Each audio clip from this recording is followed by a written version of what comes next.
And welcome back to our Yahoo Finance special, the Biden presidency year one.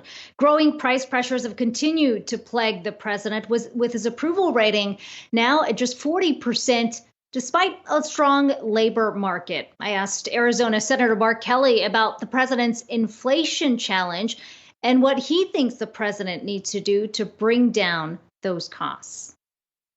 I mean, these rising costs are really hurting Arizona families and families across the country. But it's not just here in the United States. I mean, we've seen European countries, experience similar issues when supply chains get disrupted, like they have over the last couple of years. I mean, that contributes to shortages. And as we know, that's going to result in rising prices. You've pressed the administration specifically to take steps to lower the cost of food. And you've spoken specifically about what you've described as corporate price gouging that's happening. Is that what you think is happening here? For some issues, yeah, absolutely. Just this week, the Secretary of Agriculture, Secretary Vilsack, came out to Arizona a couple of days ago. I was with him, meeting with some ranchers in Glendale, Arizona, but the ranchers came from all over the state. Ranchers are getting the same amount for their beef that they did, before the pandemic, but the prices have gone up. So what is causing that? They're not getting more for their product, though consumers are now paying, in Arizona anyway, about $5 a pound for ground beef. So something is happening in where the product goes from the ranch to the market. So I have the administration looking into this. I mean, is it the processors? What is causing prices to go up? And, food is it's really challenging for many Arizona families to buy groceries right now, and it has to be dealt with. What are you hearing from those constituents, the ranchers that you just alluded to?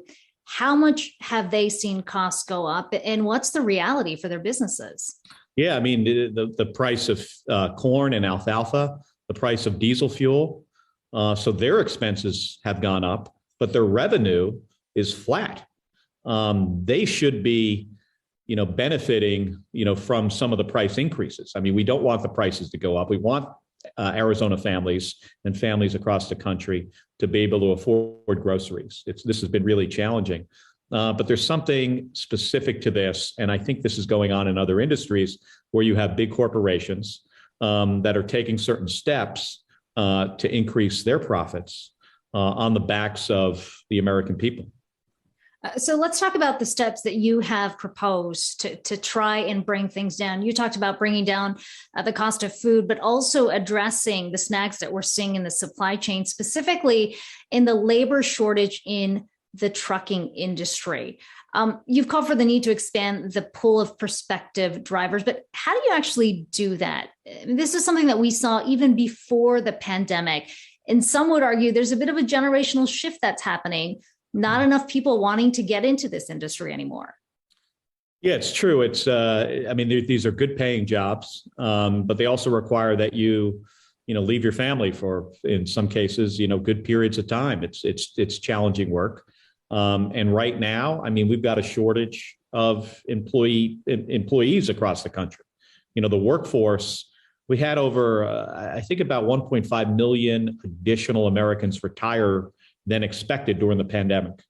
That's a lot of people that just disappeared out of our workforce.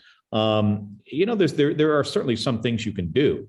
You can provide training opportunities that are more readily available to young people. You can reduce the age for folks to get jobs where they're driving on interstate highways from state to state.